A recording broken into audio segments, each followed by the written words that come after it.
6 months ago, I couldn't speak English. Not even basic words like hello or thank you. I would freeze at the supermarket. I avoided answering the phone. I didn't talk to anyone at the park.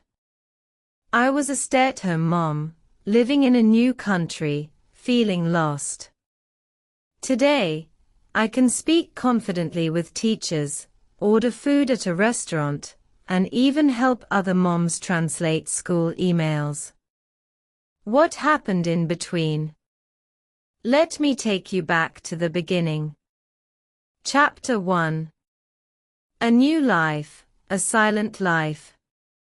When I moved from Japan to the United States with my husband and 2 kids, I thought I would be excited.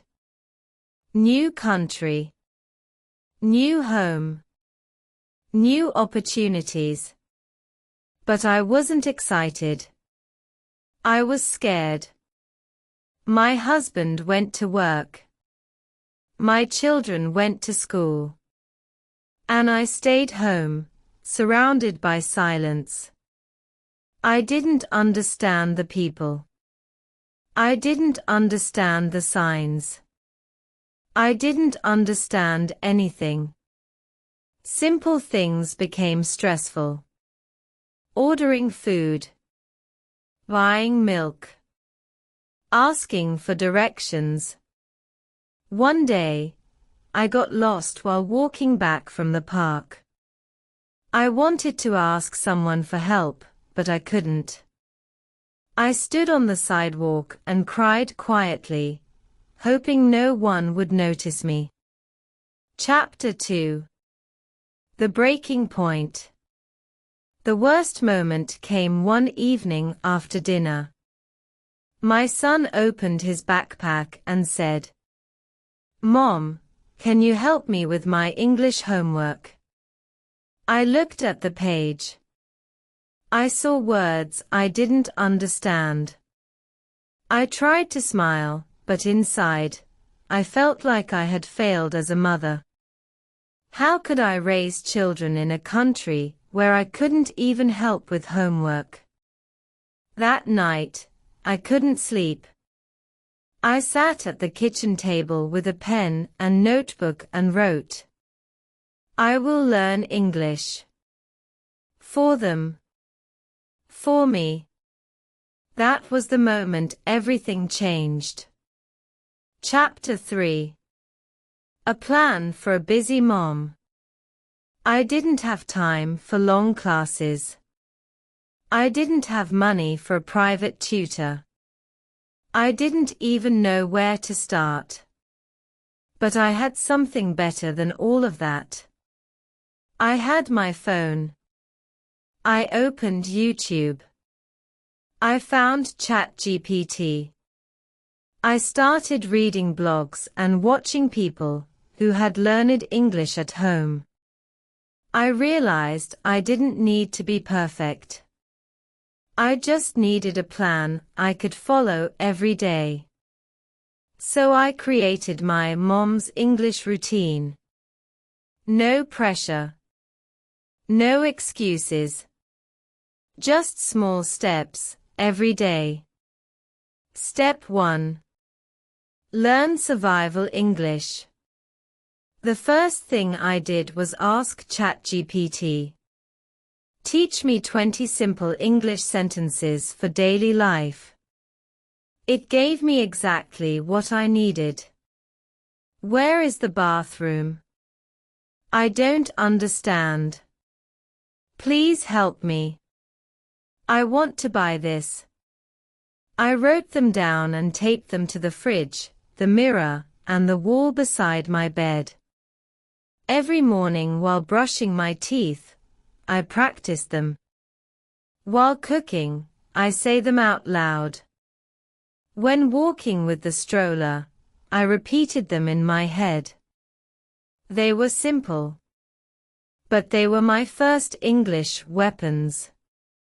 I was no longer completely silent. Step 2. Talk to myself out loud. One of the most powerful things I did sounds very silly. I started talking to myself in English. Out loud. Now I am making rice. This is a plate. I am tired, but I will clean the table. At first, I felt awkward. What if someone heard me? But I didn't stop. Because every time I said a sentence, I felt stronger. I was practicing without a teacher, without fear. English was no longer a subject. It was part of my day. Step 3. Use ChatGPT like a teacher. Each night, after the kids were asleep, I wrote short sentences about my day. Then I opened ChatGPT and typed. Correct my writing and explained my mistakes. I learned from every little correction. For example, I wrote, Today I go to market. I buy chicken. ChatGPT replied, Today I went to the market. I bought chicken. Great job. You used simple sentences. Just remember past tense.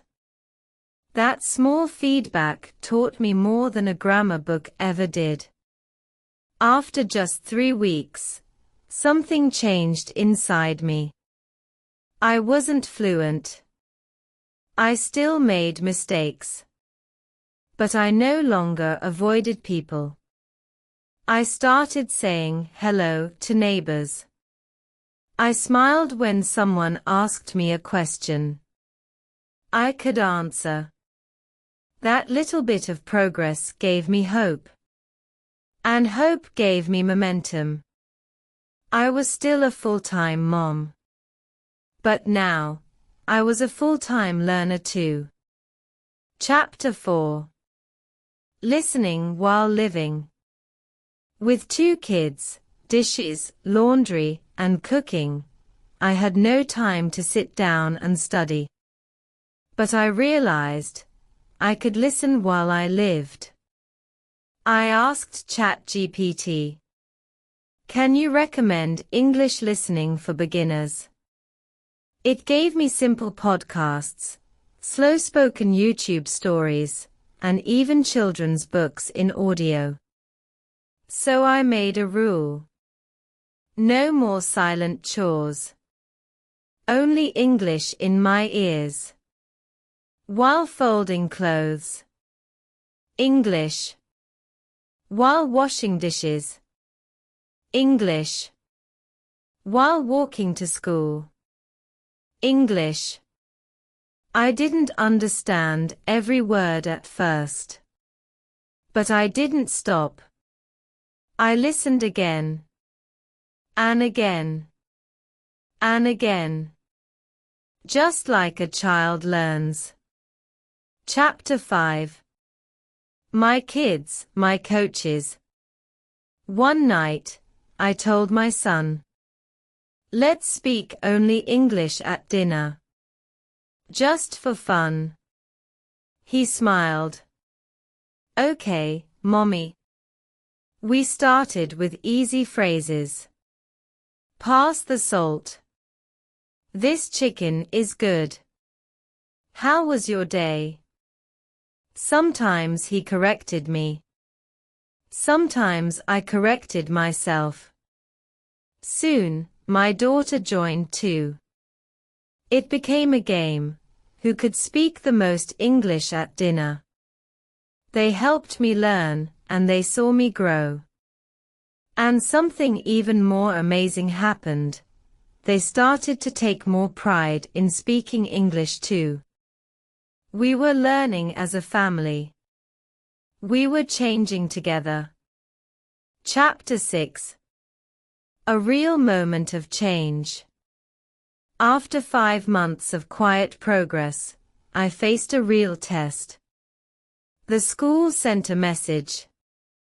Parent-teacher conference next Friday, in English. I panicked. I almost told my husband to go. But then I remembered.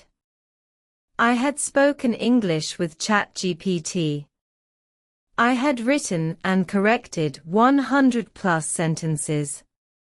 I had listened to hours of English stories.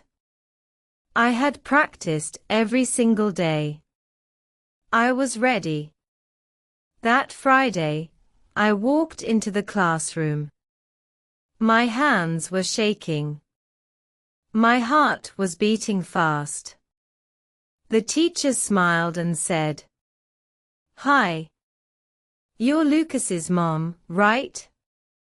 I took a deep breath. "Yes," I said. "Thank you for helping him. He really enjoys your class." We spoke for 5 minutes. She understood me. I understood her. It wasn't perfect, but it was real. And for the first time, I felt like I belonged. Chapter 7. What I learned in 6 months. I didn't take a fancy course. I didn't move to a big city. I didn't become perfect. But I did this. I made English part of my day. I learned from mistakes. I asked simple questions. I kept going when I felt slow. I didn't give up. English is not a talent. It's a habit. A few minutes. Every day. With heart. If you're a full-time mom like me. If you feel stuck. If you feel small. Let me tell you something. You don't need to speak perfectly to speak bravely. You don't need to know everything to begin. You just need to start. Ask for help. Talk to yourself. Write 1 sentence. Say 1 new word. And say it again tomorrow. And again the next day. Until one day, you look back and say, "I did it." 6 months ago, I was afraid to say hello. Now, I can say, "Thank you for listening to my story, in English." If I can do it with 2 kids, no money, and no free time, so can you. I know it's hard. I know it feels impossible sometimes, but trust me, the only thing standing between you and fluency is consistency. Stop doubting yourself. Stop making excuses. Surround yourself with English. Speak, listen, read, write every single day. Make mistakes, learn from them, improve. Because here's the truth. The pain of discipline is temporary. But the pain of regret lasts forever. So what will you choose? Choose discipline. Choose growth. Choose success. Your journey starts with 1 step. Take it now. I believe in you. You can do this. If this story inspired you, like this video and subscribe to my channel. I'll be with you every step of the way. Let's do this together.